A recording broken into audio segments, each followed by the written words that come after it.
actually just talk for me. Check. Yeah, that's Is that working? Yeah. Talk. Check. Hello.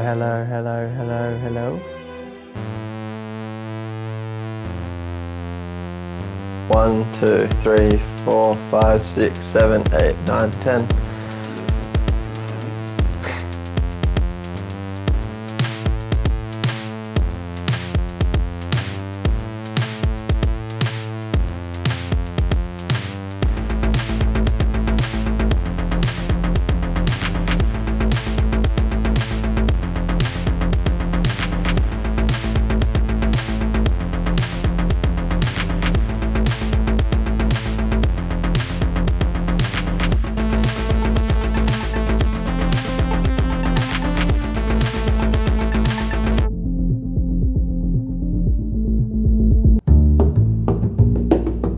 Sort of need to be like a certain person to live out here and deal with the fronts and then the heat waves, and such a unique coast has just unique people. Sort of built for the terrain, I guess.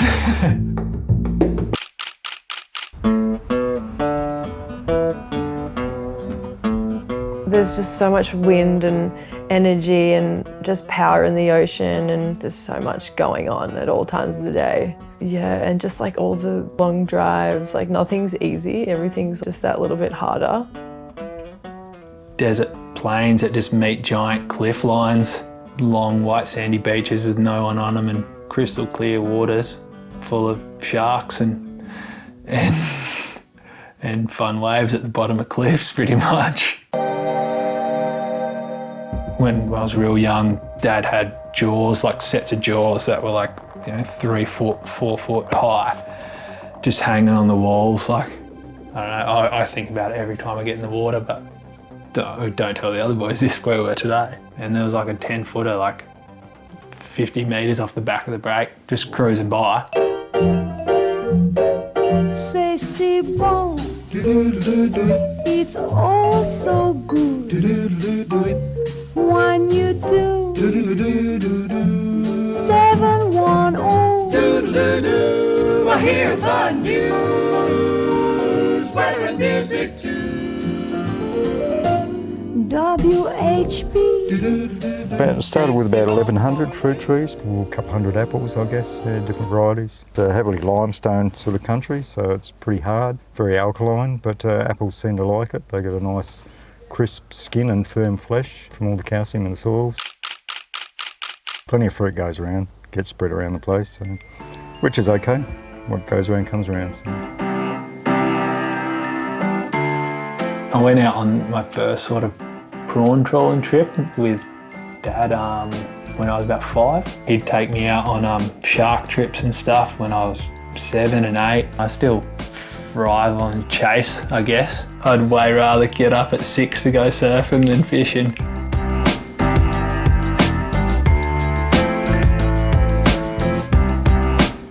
Surfing's one of those addictions that's hard to satiate. It's hard to be content. It's only when like the sun goes down and the waves have been epic all day that you truly feel that way, I think. And it doesn't last for too long. You wake up the next morning and you're chasing it again. I wasted my time there, I think. I was shit at school. I was terrible. Just fucked around a lot. Hated just being like locked in. Left school close to the end of year 9. Just started like going on the building site and then just driving their machinery and stuff. 6-ton Bobcat and then just an excavator, old white Road Boss 82 model. It was good.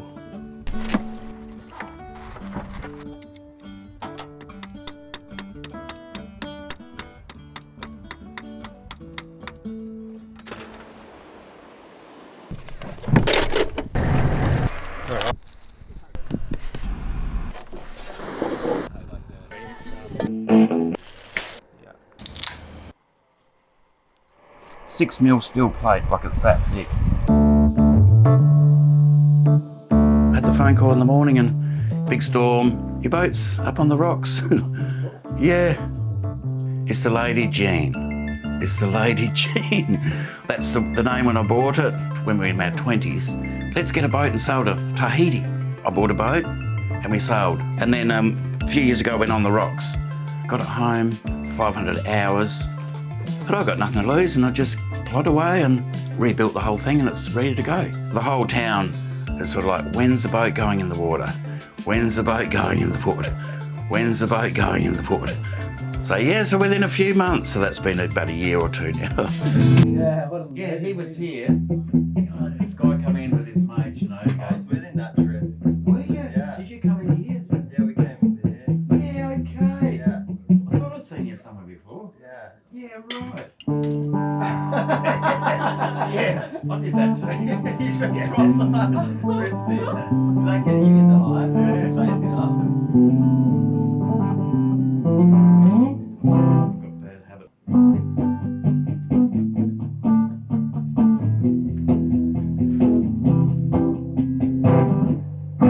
Should I know that song? It's just the most classic chord progression, I think. You know?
When I look at the horizon, like something just draws you to it, I think.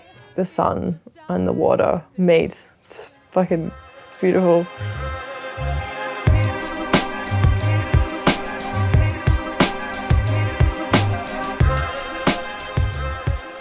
When I look at the horizon, we're very small.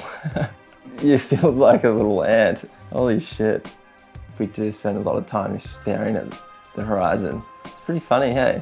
Just waiting for something all the time. Just like constantly waiting. Driving around, looking at different horizons with the same one. We feel so happy-go-lucky. I don't know if I've ever sat where I could be looking at the horizon and I'm not.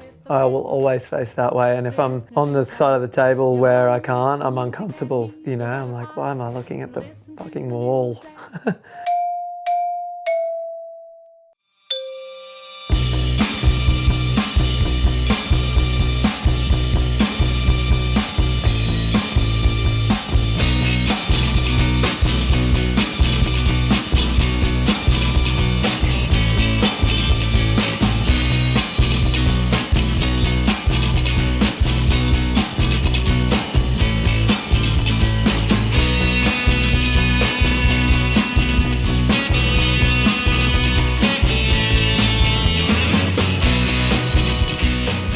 Place's history, you know? I think your experience is more enriched when you learn a little bit about it, or at least try to understand it. You know, you see things and you have something to relate them to. You know what, like where a place is, you know a little bit about the bay and what kind of fishing goes on there, or bird life and what kind of birds they are and what they eat and how they do it. I actually think that's something, spending time with Richo down here, the way he gets excited by like the birds, he's got that love of nature that shines through, like when he talks about it.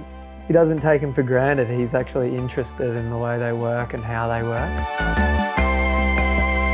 I think Richo was always documenting what was going on around him, but when he found photography, it gave him the medium and the format to actually express it, you know, outside of his awesome stories. For someone like him with that mind, it's like makes magic happen. You can always pick like a ritzy photo, like, I reckon. He's just got his own own style. He kind of just blows me away, like, just all the shit that he has stored up in his head. Just knows, like, so knowledgeable.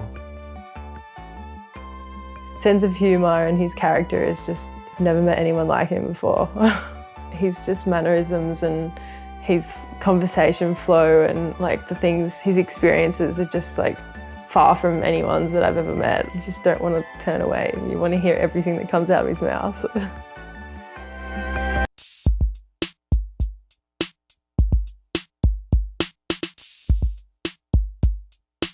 Spiders, or baby spiders, it must have just hatched, hey, like 1,000 spiders came out of the arm of this wedding. Just like, don't get me started on sheep. You could be walking around in the moonlight and you bump into some sheep and they're just still eating, eh? You're like, just give it a rest, will you? Shut up, man. It was in the back seat, and I thought it was your breath. I was surely not. Are you kidding me? I forgot Doug was there.